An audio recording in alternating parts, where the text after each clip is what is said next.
ആലോചിക്കേണ്ടിയിരിക്കും. പത്രസ്വാതന്ത്ര്യത്തെക്കുറിച്ചും പൗരാവകാശ സ്വാതന്ത്ര്യത്തെക്കുറിച്ചും അതോടൊപ്പം തന്നെ ഇന്ത്യയിൽ നടക്കുന്ന ഇത്തരം മനുഷ്യാവകാശ ധ്വംസനങ്ങളെയും ജനാധിപത്യ വിരുദ്ധ പ്രവർത്തനങ്ങളെക്കുറിച്ചൊക്കെ വിശദമായിട്ട് ഓരോരുത്തരും സംസാരിച്ചു. ഇന്ന് വേങ്ങരയിൽ നിന്ന് അദ്ദേഹത്തിൻ്റെ കുടുംബാംഗങ്ങൾ ഇവിടെ എത്തിയിരിക്കുന്നത് നമ്മുടെ സർക്കാർ ഇതിൽ ഇടപെടണമെന്ന് ആവശ്യപ്പെട്ടുകൊണ്ട്.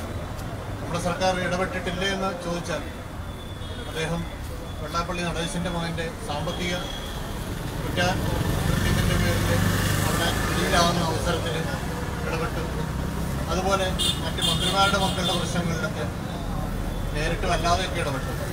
ഇവിടെ യാതൊരു തരത്തിലും ഒരു കുറ്റവും ചെയ്തു എന്ന് തെളിയിക്കപ്പെട്ടിട്ടില്ലാത്ത ഒരു പത്രപ്രവർത്തകൻ്റെ ഒരു കാര്യത്തിലാണ് നാം ഇടപെടാൻ ആവശ്യപ്പെടുന്നത്.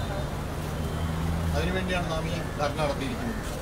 ഇന്ന് ഈ പരിപാടിയിൽ പങ്കെടുത്ത ഉദ്ഘാടനം ചെയ്ത Shri K Premachandran M P, അതുപോലെ രാഷ്ട്രീയ നേതാക്കൾ, മനുഷ്യാവകാശ പ്രവർത്തകർ, സാംസ്കാരിക പ്രവർത്തകർ, അതോടൊപ്പം തന്നെ സിദ്ദിഖിൻ്റെ നാട്ടിൽ നിന്ന് വന്ന കുടുംബാംഗങ്ങൾ, എല്ലാവർക്കും ഇതിനുവേണ്ടി വിവിധ സഹായങ്ങൾ ചെയ്തു തന്ന വ്യക്തികൾ, സംഘടനകൾ, എല്ലാവർക്കും എൻ്റെയും സിദ്ദിഖാപ്പൻ ഐക്യദാർഢ്യ സമിതിയുടെയും പേരിൽ നന്ദി പറഞ്ഞുകൊണ്ട് ഞാൻ എൻ്റെ വാക്കുകൾ ഉപസംഹരിക്കുന്നു.